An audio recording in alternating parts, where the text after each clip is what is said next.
ఆ నాయకుడు ప్రతిసారి కూడా ఈ విషయం ఎప్పుడూ స్పందిస్తూ ఉంటారు. కానీ ఇట్లాగ బ్రదర్స్ లాగా కలిసి ఉండడానికి ఫస్ట్ పునాదేసింది జగన్మోహన్ రెడ్డి గారు. ఎందుకంటే ఆయన పాలన పాపాల పుట్టలాగా ఆయన చేసిన పాలనని ఆంధ్ర రాష్ట్ర ప్రజలు చూశారు.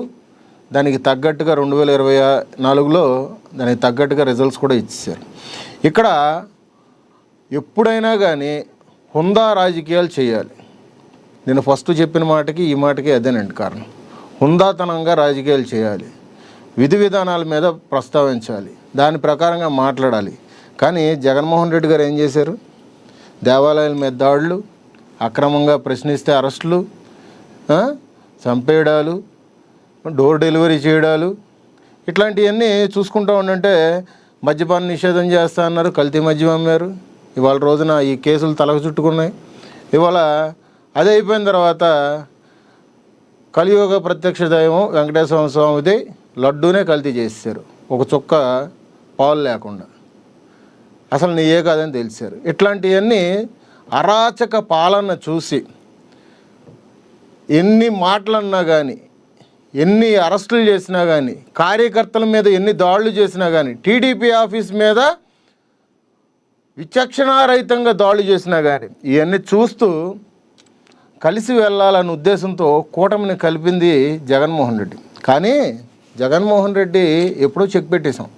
అందుకని జగన్మోహన్ రెడ్డి గారికి ఇవాళ ప్రజల్లోకి రావడానికి కుదరక ప్రెస్ మీట్లు పెడుతున్నారు.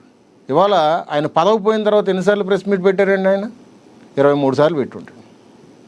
23 సార్లు పెట్టాడు. ఆయన ప్రజానాయకుడని డబ్బాలు కొట్టుకుంటూ ఉంటారు కదా వైసీపీ వారు. మరి జగన్మోహన్ రెడ్డి గారు లాంటి వ్యక్తి 23 సార్లు ఏంటన్నా మన పదవి పోయిన తర్వాత ప్రజల పక్షాన మనం పోరాడాలి కదా అని అనాలి కదా. పోరాటం అంటే బయటకు వచ్చి రప్పరప్ప కార్డులు పట్టుకోవడం కాదు, రైతులు కన్నీళ్ళు తుడుస్తానని రైతులు కన్నీళ్ళు పెట్టించడం కాదు, గంజాయి బ్యాచ్ని పరామర్శించడం కాదు. సో ఇట్లాంటివన్నీ చూసుకుంటా ఉండంటే వాళ్ళకి వైఎస్ జగన్మోహన్ రెడ్డి గారికి కూటమిలో కలిసి ఇవాళ రోజున చంద్రబాబు నాయుడు గారు కానీ, లోకేష్ గారు కానీ, పవన్ కళ్యాణ్ గారు కానీ ఎప్పుడైనా కానీ చెక్ పెట్టేశారు. ఆ చెక్ పెట్టారు కాబట్టే ఇవాళ కూటమిని విచ్ఛిన్నం చేసే ప్రక్రియ ఒకటి జరుగుతుంది. ఇవాళ కాపుల్ని ముందుకు, అంటే రాష్ట్రంలో అత్యధికంగా ఉన్న ఓటింగ్ ఎవరిదైతే ఉందో ఆ కాపుల మధ్య కులం కుంపట అనేది ఏర్పాటు చేసి విడగొట్టే ప్రయత్నం చేస్తున్నారు. ఎందుకంటే 2017లో ప్రశాంత్ కిషోర్ లాంటి వ్యక్తే చెప్పారు, మేము నంద్యాల ఉప ఎన్నికల తర్వాత పవన్ కళ్యాణ్ గారితో మేము పొత్తు కలుపుకుందామని వైసీపీ ఐపాక్ టీం వెళ్తే పవన్ కళ్యాణ్ గారికి ఒప్పుకోలేదని. ఆ తర్వాతే బద్ధశత్రువుగా చూశాడు జగన్మోహన్ రెడ్డి గారు. మన టార్గెట్ చంద్రబాబు నాయుడు గారు కాదు, ఫస్ట్ పవన్ కళ్యాణ్ అని చెప్పేసి ఆ రోజు మాట్లాడిన పరిస్థితులు. ఆ తర్వాత 2024 కూడా పొత్తు విషయం మొన్న సిదిరి అప్పలరాజు వాళ్ళ వైసీపీ నాయకుడే నోరెత్తి చెప్పే పరిస్థితి అయింది. సో పవన్ కళ్యాణ్ గారు విజనరీ నాయకుడు, ఇప్పుడు అభివృద్ధి బాటని చేపడుతున్నారు. ఆయనకి 40 సంవత్సరాల అనుభవం ఉన్న నాయకుడు. అందుకని చంద్రబాబు నాయుడు గారిని అట్లా జైల్లో పెట్టినప్పుడు కూడా ఒక సొంత కొడుకులాగా వెళ్ళి ఆయన పరామర్శించి ఆయనతో ఉండి ఇవాళ రోజున అండగా ఉన్నారు. అందుకనే లోకేష్ గారికి ఇప్పుడు కూడా ప్రతి మీటింగ్లో కూడా ప్రస్తావించినప్పుడు నా అన్నయ్య అని గుండెల మీద చేసుకొని ధైర్యంగా చెప్పుకుంటారు. కానీ జగన్మోహన్ రెడ్డి గారు ఈ గుంటనక్క రాజకీయాలు, ఈ పాలన చూసి ఎప్పుడో మేము చెప్పి పెట్టేశాం. అందుకనే జగన్మోహన్ రెడ్డి గారు ఇవాళ రోజున ప్యాలెస్ షాట్ను కూర్చుంటున్నారు కానీ ప్రజల మధ్యకి రావట్లేదు. యూటర్న్ రాజకీయాలు చేస్తున్నారు, కులాల మధ్య కుంపడి పెడుతున్నారు. అంబటి రాంబాబు లాంటి వ్యక్తి కాపు కులాన్ని తిడితే కాపులు తాగుబోతులని మాట్లాడితే ఇవాళ రోజున కాపు టైగర్ అన్నారు. ఇవాళ రోజున అంబటి రాంబాబు ప్రెస్ మీట్ పెడితే కాపు టైగర్ కాదు, టైగర్ బాంబు ప్రెస్ మీట్ పెట్టారంటున్నారు. ఇలాంటి మాటలు మేము చెప్తాం. జోగి రమేష్ లాంటి వ్యక్తి బీసీలకు ఏం చేశాడు? బీసీ నాయకుడు అని చెప్తారా? ఏం చేశాడు? బీసీలు అణగారిన బీసీ నాయకుడు అని చెప్తున్నారా? కులాల మధ్య కుంపడి పెడదామని ప్రయత్నం చేస్తున్నారు. మీరు అన్నట్టు ఈ మధ్య కాలంలో మీకు తెలుసు, ఒక కుల నాయకుడిగా నేను ఎప్పుడూ చూడలేదు కానీ మా అన్నగా చూశాను. అలాంటి అన్నాని రజనీ గారు ఆల్రెడీ మీ జనసేన నుంచి ఆవిడ సస్పెండ్ అయినట్టున్నారు, బయటకు వచ్చినట్టున్నారు. రజనీ గారు 2-3 చోట్ల కూడా మాట్లాడటం జరిగింది. మా కులాన్ని ఏదన్నా అంటే నేను తట్టుకోలేక మా అన్న నన్ను తీసుకోకపోయినా నేను సపోర్ట్ చేశాను.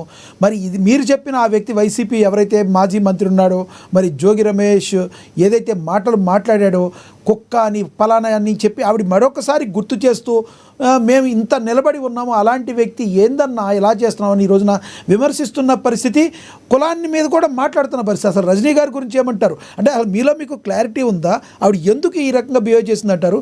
అసలు జనసేన ఆవిడ ఎందుకు వదులుకుందంటారు? జనసేన ఎవరిని కూడా వదులుకోదండి. గత సంవత్సరం తిరుపతి వెళ్ళినప్పుడే ఆవిడ పార్టీ కార్యక్రమాల విషయంలో కూడా ఆవిడ దూరంగా ఉంది. మొన్న ఈ మధ్య కూడా, కాకపోతే ఒక అడ్వకేట్గా కానీ కొంచెం ఆలోచనలు మాకు చెప్పడం విషయంలో కానీ కొంచెం పార్టీ ప్రకారంగా ఆవిడ దగ్గరగా ఉంది. కానీ మొన్న పూర్తిగా ఏమైపోయిందంటే అంబటి రాంబాబు ఒక కులం ప్రకారంగా ఆవిడ పుట్టిన కులానికి న్యాయం చేద్దాం అనుకుందో లేకపోతే ఆ కుల నాయకుడికి న్యాయం చేద్దాం అనుకుందో తెలియదు. కానీ ఈ మధ్య డిబేట్స్లో కొంచెం నోరెత్తి అయితే గట్టి మాట్లాడుతుంది.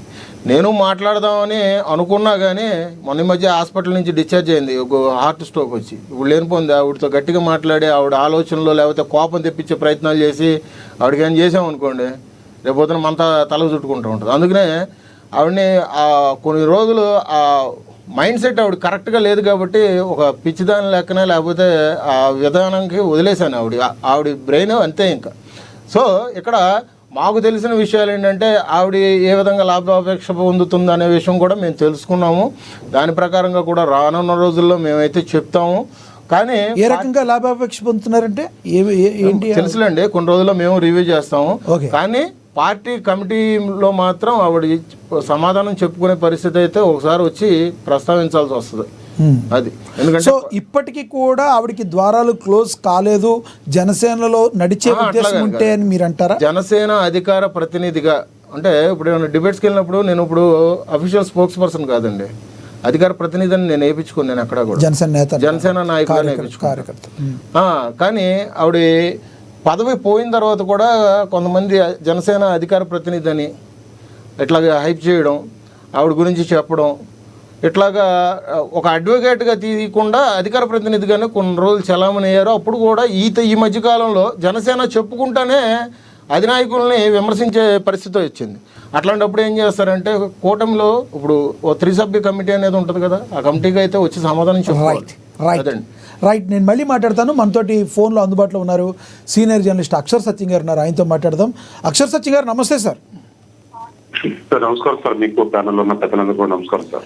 అక్షర్ సత్యం గారు, ఎవరైతే పొలిటికల్ బ్రదర్స్ని ఇప్పుడు కొనియాడబడుతున్నారో, మరి ఒక స్నేహపూర్వక వాతావరణంలో ముందుకు వెళ్తున్నారు. అసలు ఈ స్నేహపూర్వ వాతావరణం ముందుకు సాగేనా? ఈ బాల్ ఎవరి కోర్టులో ఉందంటారు? అసలు వైసీపీ వీళ్ళిద్దరు విడిపోవాలని కోరుకుంటుందా? ముందు తెలవదా? జగన్మోహన్ రెడ్డి గారు చెప్పాక కొంత మళ్ళీ జాగ్రత్త పడి కొంత అంబటి రాంబాబు లాంటి వ్యక్తిని కాపు నేతగా ప్రొజెక్ట్ చేస్తుందని వస్తున్న ఆరోపణలో వాస్తవం ఉందంటారా? ఏమంటారు మీరు?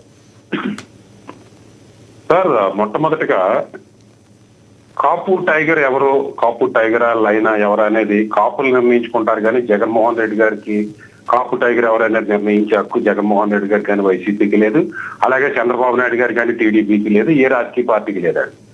ఎవరు కాపు టైగర్ ఎవరు కాపులు నిర్ణయించుకుంటారు, రెడ్డి టైగర్ ఎవరు అనేది రెడ్డి నిర్ణయించుకుంటారు, కమ్మ టైగర్ ఎవరు అన్నది కమ్మలు నిర్ణయించుకుంటారు.